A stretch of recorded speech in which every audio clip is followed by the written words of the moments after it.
Pallivasal extension പദ്ധതിയുടെ ഉദ്ഘാടനവുമായി ബന്ധപ്പെട്ട് സ്വാഗത സംഘം രൂപീകരിച്ചു. മുഖ്യമന്ത്രി പിണറായി വിജയൻ ഈ മാസം 17-ന് നേരിട്ടെത്തിയാണ് പദ്ധതി നാടിന് സമർപ്പിക്കുന്നത്. Udumbanchola MLA M money, A Raja MLA എന്നിവർ സ്വാഗത സംഘ രൂപീകരണ യോഗത്തിൽ പങ്കെടുത്തു. 60 മെഗാവാട്ടായി ഉൽപാദനം വർദ്ധിപ്പിക്കുന്ന പള്ളിവാസൽ ജലവൈദ്യുത പദ്ധതിയുടെ ഉദ്ഘാടനവുമായി ബന്ധപ്പെട്ട് സ്വാഗത സംഘ രൂപീകരണ യോഗം നടന്നു. M മണി MLA യോഗം ഉദ്ഘാടനം ചെയ്തു. യോഗത്തിൽ A രാജ MLA അധ്യക്ഷത വഹിച്ചു. വരുന്ന 17-ാം തീയതിയാണ് ഉദ്ഘാടനം നിശ്ചയിച്ചിട്ടുള്ളത്. പള്ളിവാസൽ പദ്ധതി 60 മെഗാവാട്ടാണ്. അപ്പോൾ ഈ പദ്ധതി വിജയിപ്പിക്കുന്നതിന് ആവശ്യമായി കേരളത്തിൻ്റെ ആദ്യമായിട്ടുള്ള മുഖ്യമന്ത്രിയാണ് എത്തിച്ചേർന്നത്.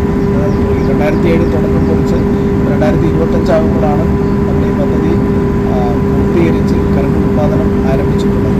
അപ്പോൾ ഇടുക്കി ജില്ലയ്ക്ക് അഭിമാനമായിട്ടുള്ള ഈ ജലവൈദ്യുത പദ്ധതി ആരംഭിക്കുന്നതിന് വേണ്ടിയിട്ടുള്ള സാംസമ യോഗമാണ് ചേർന്നിരുന്നത്. ഉദ്ഘാടന പരിപാടിയുടെ സുഗമമായ നടത്തിപ്പിനായി MLA-മാരായ M മണി, A രാജ എന്നിവരെ മുഖ്യ രക്ഷാധികാരികളായും പള്ളിവാസൽ ഗ്രാമപഞ്ചായത്ത് പ്രസിഡന്റ് VG പ്രതീഷ് കുമാറിനെ കൺവീനറായും സ്വാഗത സംഘം രൂപീകരിച്ചു.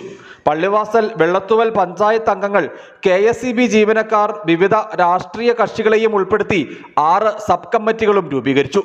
പള്ളിവാസൽ പഞ്ചായത്ത് ഹാളിൽ നടന്ന യോഗത്തിൽ ജില്ലാ ആസൂത്രണ സമിതി ഉപാധ്യക്ഷൻ CB വർഗീസ്, ജില്ലാ പഞ്ചായത്ത് അംഗം ഭവ്യ കണ്ണൻ, ബ്ലോക്ക് പഞ്ചായത്ത് അംഗം J അഖില, പള്ളിവാസൽ ഗ്രാമപഞ്ചായത്ത് പ്രസിഡന്റ് VG പ്രതീഷ് കുമാർ, വെള്ളത്തുവൽ ഗ്രാമപഞ്ചായത്ത് പ്രസിഡന്റ് ജാൻസി ജോഷി, മൂന്നാർ ഗ്രാമപഞ്ചായത്ത് പ്രസിഡന്റ് മണിമൊഴി, മുൻ MLA AK Mani, Kerala bank director KV Sasi, KSEB deputy chief engineer K Biju, Pallivasal Vellathooval panchayat അംഗങ്ങൾ, വിവിധ രാഷ്ട്രീയ പാർട്ടി പ്രതിനിധികൾ, KSEB ജീവനക്കാർ തുടങ്ങിയവർ യോഗത്തിൽ പങ്കെടുത്തു.